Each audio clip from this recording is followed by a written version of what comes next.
there was a rich merchant who had 4 wives.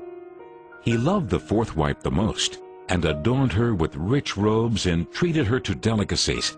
He took great care of her and gave her nothing but the best. He also loved the 3rd wife very much. He's very proud of her and always wanted to show off her to his friends. However, the merchant is always in great fear that she might run away with some other men.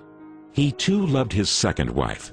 She is a very considerate person, always patient, and in fact is the merchant's confidant. Whenever the merchant faced some problems, he always turned to his 2nd wife, and she would always help him out and tide him through difficult times.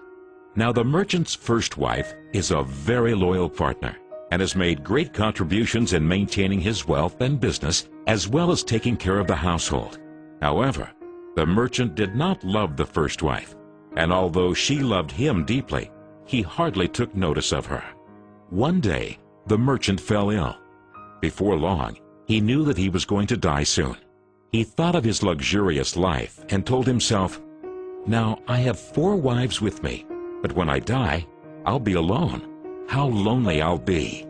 Thus, he asked the 4th wife, "I love you most, endowed you with the finest clothing and showered great care over you. Now that I'm dying, will you follow me and keep me company?" "No way," replied the 4th wife, and she walked away without another word. The answer cut like a sharp knife right into the merchant's heart. The sad merchant then asked the 3rd wife, "I have loved you so much for all of my life. Now that I'm dying, will you follow me and keep me company?" "No," replied the 3rd wife. "Life is so good over here. I'm going to remarry when you die." The merchant's heart sank and turned cold. He then asked the 2nd wife, "I always turn to you for help, and you've always helped me out. Now I need your help again. When I die, will you follow me and keep me company?" "I'm sorry, I can't help you out this time," replied the 2nd wife. "At the very most, I can only send you to your grave." The answer came like a bolt of thunder, and the merchant was devastated. Then a voice called out, "I'll leave with you. I'll follow you no matter where you go." The merchant looked up, and there was his 1st wife. She was so skinny, almost like she suffered from malnutrition. Greatly grieved, the merchant said, "I should have taken much better care of you while I could have." Actually, we all have 4 wives in our lives. The 4th wife is our body. No matter how much time and effort we lavish in making it look good, it'll leave us when we die. Our 3rd wife? Our possessions, status, and wealth. When we die, they all go to others.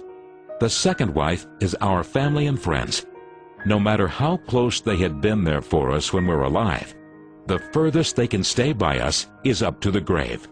The 1st wife is in fact our soul, often neglected in our pursuit of material, wealth, and sensual pleasure. Guess what? It is actually the only thing that follows us wherever we go. Perhaps it's a good idea to cultivate and strengthen it now, rather than to wait until we're on our deathbed to lament.